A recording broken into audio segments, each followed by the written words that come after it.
Bonjour, bienvenue à Katzen. Je vais rectifier le tir. J'ai vu que la vidéo intitulée Hygiène et risques chatons et chiots n'a pas été enregistrée comme il faut. Et donc, je reviens sur le sujet et je vais en discuter. Donc, il faut savoir que quand on a une portée de chiots et de chiens, il faut trouver une pièce, un endroit ou un enclos que vous pouvez vous-même fabriquer ou aller acheter dans les animaleries. Vous allez mettre sur le fond des alaises, du journal, parce que bien sûr les chatons, les chiots, au début, c'est vrai que c'est la mère qui va ingérer leurs déchets, leurs déjections, mais quand ils vont commencer à prendre la propreté, il va y avoir besoin de protéger votre sol.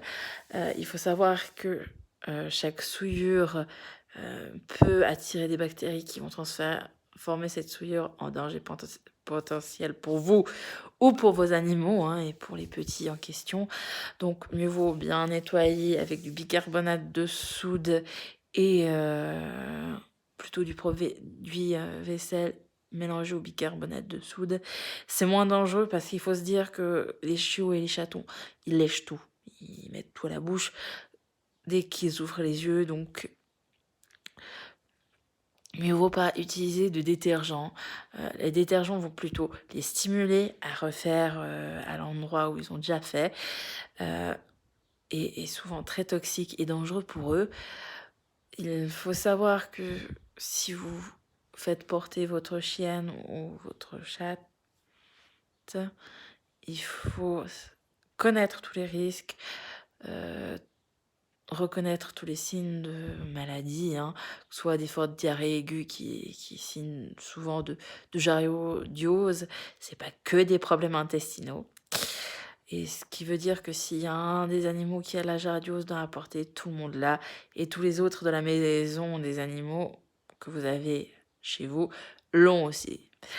Il y a le ténia, il y a la teigne, la gale, il y a différentes choses.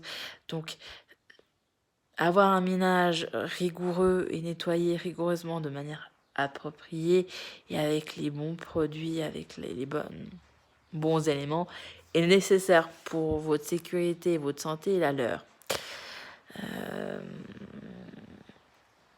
Oui, certains ont la flemme de faire le ménage, mais si vous avez faire flemme vraiment de faire le ménage correctement ou de nettoyer les souillures faites par les jeunes chats ou les jeunes chiens qui ont quelques mois ou quelques jours ou quelques semaines, ne faites pas de portée.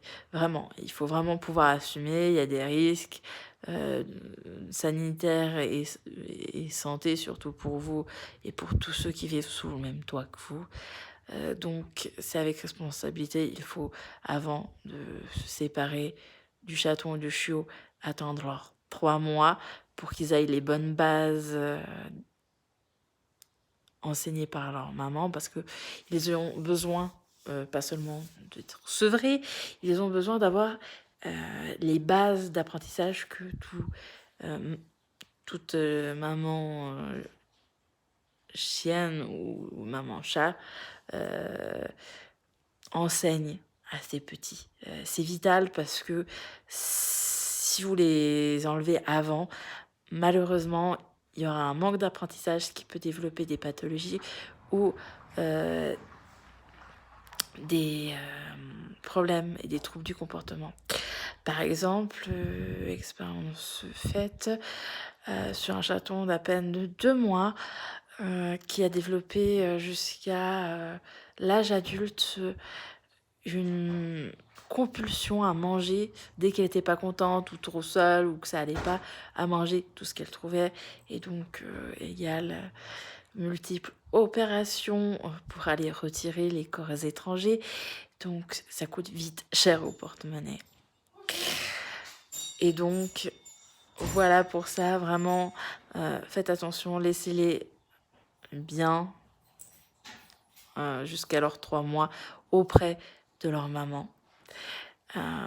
Assurez-vous que l'animal est vendu sous contrat, pas que sécurité pour vous, mais pour son confort aussi, que cela soit émis.